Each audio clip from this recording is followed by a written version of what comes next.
યુનિસેલર્જીમાં આપનું સ્વાગત છે। આ વિડીયોમાં આપણે સમજશું કે યુનિસેલર્જી પ્લેટફોર્મનો ઉપયોગ કરીને અમેઝોન પર નવું પ્રોડક્ટ કેવી રીતે ઉમેરવું। ચાલો શરૂ કરીએ। સ્ટેપ 1, ઇન્વેન્ટરી પર જાઓ। સૌપ્રથમ ડાબી બાજુના મેનુમાંથી ઇન્વેન્ટરી પેજ પર જાઓ। હવે લિસ્ટ પ્રોડક્ટ્સ ટેબ પર ક્લિક કરો। પેજના ઉપર જમણી બાજુએ એડ પ્રોડક્ટ બટન પર ક્લિક કરો। સ્ટેપ 2, ચેનલ પસંદ કરો।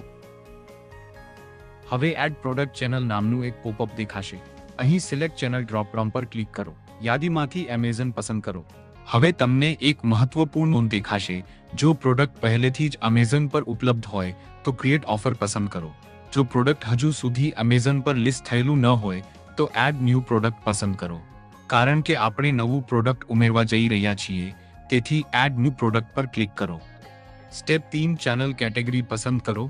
હવે એક નવી વિન્ડો ખુલશે જેમાં તમને સિલેક્ટ ચેનલ કેટેગરી પસંદ કરવા માટે કહેવામાં આવશે। સર્ચ કેટેગરી ફિલ્ડમાં તમારા પ્રોડક્ટની કેટેગરીનું નામ લખો। યાદીમાંથી સૌથી યોગ્ય કેટેગરી પસંદ કરો। નીચે તમને એક રેડિયો બટન ઓપ્શન દેખાશે। Does this product have variation પસંદ કરો નો જો આ એક જ પ્રોડક્ટ હોય। યસ જો પ્રોડક્ટમાં વેરિએશન હોય, જેમ કે સાઇઝ, કલર વગેરે। સાચો વિકલ્પ પસંદ કર્યા પછી નેક્સ્ટ પર ક્લિક કરો। Step 4, Amazon important information. હવે તમને એમેઝોન તરફથી એક મહત્વપૂર્ણ માહિતી નોંધ દેખાશે। આ વિભાગ તમને યાદ અપાવે છે કે ફક્ત સાચી અને સચોટ પ્રોડક્ટ વિગતો ભરો। તમામ જરૂરી મેન્ડેટરી ફિલ્ડ્સ પૂર્ણ કરો। પ્રોડક્ટ વિશે સાચી માહિતી આપો। જો તમારા પાસે ASIN અથવા એક્સટર્નલ પ્રોડક્ટ આઈડી જેમ કે EA, GTIN અથવા UPC ન હોય તો supplier declared has product identifier exemption હેઠળ યસ પસંદ કરો। આ નિયમોનું પાલન ન કરવાથી તમારું પ્રોડક્ટ એમેઝોન પર લિસ્ટ ન થઈ શકે। આ નોંધ ધ્યાનથી વાંચો અને આગળ વધવા માટે આઈ અન્ડરસ્ટેન્ડ પર ક્લિક કરો। સ્ટેપ 5, પ્રોડક્ટ ડિટેલ્સ ભરો। હવે તમને એડ પ્રોડક્ટ ફોર્મ પર રિડાયરેક્ટ કરવામાં આવશે। સૌપ્રથમ પ્રોડક્ટ ડિટેલ્સ સેક્શનમાં માહિતી ભરો। Product title, brand name, description, bullet points.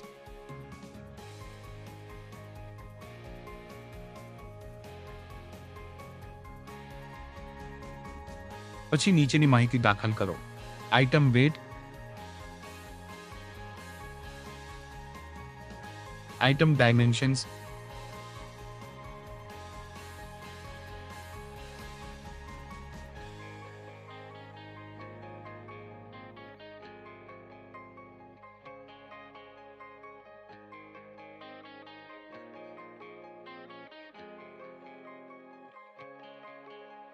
Product images upload કરો।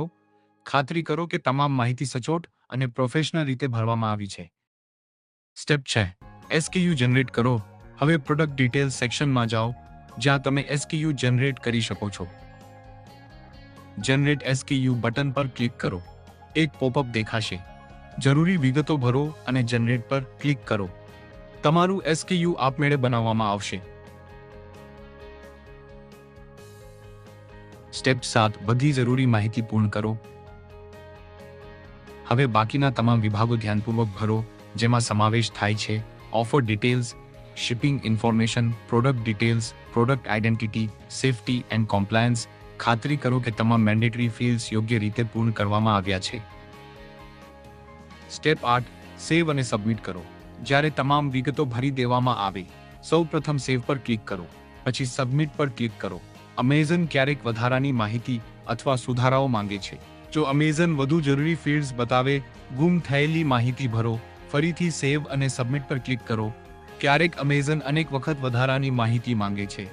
ફોર્મ સંપૂર્ણ રીતે વેલિડેટ થાય ત્યાં સુધી માહિતી અપડેટ કરતા રહો અને ફરી સબમિટ કરતા રહો।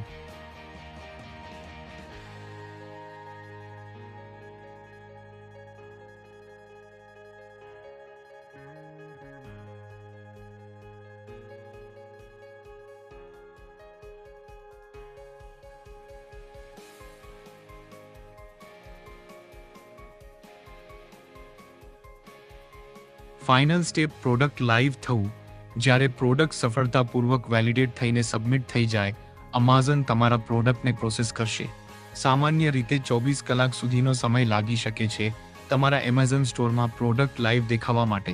ફાઇનલ સમરી, યુનિસેલર્જીનો ઉપયોગ કરીને તમે અમેઝોન પર નવા પ્રોડક્ટ્સ ઉમેરો છો, સરળતાથી SKU જનરેટ કરો છો, તમામ કોમ્પ્લાયન્સ ફિલ્ડ્સ પૂર્ણ કરો છો, લિસ્ટિંગ સીધી એમેઝોન પર સબમિટ કરો છો અને બધું એક સેન્ટ્રલાઇઝ્ડ ડેશબોર્ડમાંથી મેનેજ કરો છો. યુનિસેલજીનો ઉપયોગ કરવા બદલ આભાર. તમારો વ્યવસાય વધુ સમજદારીથી વધારો. તમારા તમામ સેલ્સ ચેનલ્સ માટે એક શક્તિશાળી પ્લેટફોર્મ.